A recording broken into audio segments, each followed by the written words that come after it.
सरकार आज देश वहाँ ले जाकर रख दिया कि हम 1947 के पहले किया कि हमने अपनी पार्टी में ज्वाइन कर लिया है और खास तौर से मैं अभी तक आप मेरी चेयरमैन के यहाँ पे गया नहीं हूँ। मैं कांग्रेस से लड़ूंगा और कांग्रेस से मैंने स्टार्ट कर दिया, कांग्रेस में अपना कुछ बनाऊंगा। आज लोग मुझे जानते हैं, इसलिए चेयरमैन उस्मान अली का अफवाह उड़ाया है कि उस्मान अली हमारी पार्टी में ज्वाइन हो चुके हैं। मैं उस पार्टी में ज्वाइन होने वाला नहीं हूँ। लास्ट में मैं यही कहूँगा कि हमारा ईमान और हमारा धर्म बिकाऊ नहीं। मजबूती से और ईमान से और धर्म से गठबंधन के प्रत्याशी नीरज मौर्य को जिताएंगे। यहाँ पर नीरज मौर्य को वोट डालने का मतलब सेंट्रल में सरकार राहुल गांधी की बनेगी, कांग्रेस की बनेगी, इंडिया गठबंधन की बनेगी। जी, आप इस समय जिला अध्यक्ष हैं और मौजूदा चेयरमैन भी हैं, और यहाँ पर जो प्रत्याशी हैं नीरज मौर्य जो आपके इंडिया गठबंधन से हैं, तो वो बाहरी प्रत्याशी बताए जा रहे हैं। देखिए, बाहरी प्रत्याशी का सवाल ये कि पार्लियामेंट देश का चुनाव है, और जो बाहरी की बात हो रही कि हमारे ही लोकसभा क्षेत्र से जुड़ी हुई जो हमारी विधानसभा फरीदपुर से जुड़ा हुआ जलालाबाद विधानसभा क्षेत्र है, और वो इस समय वर्तमान में काफ़ी समय से बरेली में रह रहे हैं, मजबूत प्रत्याशी हैं। और ये बाहरी प्रत्याशी को जो भाजपा या विरोधी लोग हैं वो सिर्फ इस चीज़ का नारा दे रहे हैं। बाहरी नहीं, देश का चुनाव, देश की संसद में हमारा नेतृत्व करने वाले का चुनाव, हाल देश के नेतृत्वकर्ता का, देश में हमारे लोकसभा क्षेत्र के लिए अच्छा प्रत्याशी हमारे गठबंधन ने तय किया है। और मुझे लगता है वो हर गांव जाकर तमाम लोगों से भाईचारे से मिलने का काम करते हैं। और आंवला लोकसभा क्षेत्र में जो 10 साल में हमने पुराना समय देखा है, जो वर्तमान सांसद ने कोई भी ऐसा काम उन्होंने यहाँ क्षेत्र के लिए नहीं किया जिसको आंवला क्षेत्र की जनता उनको याद करे।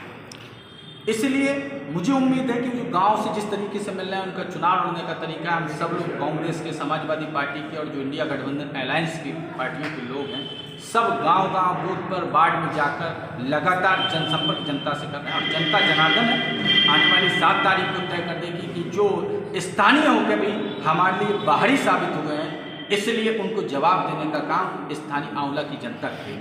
अच्छा जी, आप कांग्रेस पार्टी से जिला अध्यक्ष हैं और अभी नीरज मौर्य के द्वारा कार्यकर्ता सम्मेलन कार्यक्रम किया गया था, मगर वहाँ पर आपकी उपस्थिति दर्ज नहीं थी, तो इसका क्या मतलब? देखिए, जिस तारीख को या 5 तारीख को यहाँ पर कार्यकर्ता सम्मेलन था, मैं 6 को 5 को मैं बिथरी में उनके साथ शामिल रहा, और उससे पहले फरीदपुर में शामिल रहा। जो भी सम्मेलन में हम सब लोग संयुक्त रूप से, लेकिन 6 तारीख को हमारे ही पार्टी के संगठन महामंत्री की सिस्टर की शादी थी।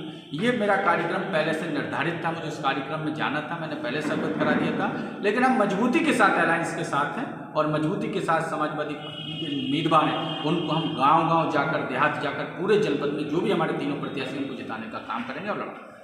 आप इस समय मंडल प्रभारी हैं इंडिया गठबंधन से। यहाँ के बसपा प्रत्याशी हैं आबिद अली जी, उन्होंने आपके जो कैंडिडेट हैं नीरज मौर्य जी, उनको बाहरी बताते हैं, कहते हैं उन्हें लोकसभा की रास्तों का ज्ञान नहीं है, तो वो वोट क्या लेंगे? आपका क्या विचार है? देखिए, मैं तो ये कहना चाहूँगा कि अगर नरेंद्र मोदी जी उत्तर प्रदेश से आकर के चुनाव लड़ते हैं, क्या वो बाहरी रहेंगे उनके लिए? और ये हमारे देश का चुनाव है और लोकसभा चुनाव में कोई भी व्यक्ति कहीं से भी लड़ सकता है। और मुझे जो जानकारी है कि नीरज मौर्य जी बरेली के रहने वाले हैं, और बरेली ज़िले में हमारी आंवला विधानसभा लोकसभा की दोनों सीट है, तो लोकसभा का चुनाव है और बरेली में वो रहते हैं, तो वो लड़ सकते हैं चुनाव। तो ये एक कहने की बात है कि वो बाहरी है। हम तो कहते हैं कि आप अपने हैं, अपनों का साथ तो निभाते हैं। तो कहने का मतलब यही है कि हम तो आपको अपना मान के और आपको चेयरमैन बनाया, इस आंवला की जनता ने विश्वास जताया, तो आपको अपनापन दिखाना चाहिए था। आज वक्त था पूरे देश के संविधान को बचाने का, लोकतंत्र को बचाने का, मानवता को, सद्भाव को बचाने का, हर वर्ग की आवाज़ को उठाने का। आप ऐसे मौके पर एक ऐसी पार्टी से जाकर के मिल गए, वहाँ से चुनाव लड़ रहे हैं जिस पार्टी ने पिछले 5 साल में जो अत्याचार हुए, जो संसद में अनैतिक तरीके से बिल पास करने की कोशिश की गई, कुछ बिल पास भी हुए, उनका समर्थन किया बहुजन समाज पार्टी ने। मायावती जी मौन व्रत पर रहीं और बोली तो बीजेपी के हित में बोली, बीजेपी के घोषित प्रवक्ता बन के बोली। आपको नहीं जाना चाहिए था वहाँ पर। अगर अपनापन की बात की जाए तो इस तरह से नहीं करना चाहिए था। अच्छा, अभी आपने बोला था कि इंडिया गठबंधन से प्रधानमंत्री का जो वो होगा वो कांग्रेस से होगा। आपको कांग्रेस को यूपी में 17 सीटें दी गई हैं 80 सीटों में, तो इस तरीके से आप अपना प्रधानमंत्री बनाएंगे, कैसे संभव है? देखिए, मैं ये कह सकता हूँ कि इंडिया गठबंधन का प्रधानमंत्री बनेगा। इंडिया गठबंधन पूरा मिलकर के तय करेगा, लेकिन जो बड़ी पार्टी होगी, जो ज़्यादा सांसद जीत के लाएगी, जहाँ तक मेरा आइडिया है कि वो उसी हिसाब से प्रधानमंत्री पद का चयन होगा। और मैं कह सकता हूँ कि उत्तर प्रदेश से प्रधानमंत्री का चयन नहीं होगा, पूरे देश की सीटों से प्रधानमंत्री का चयन होगा।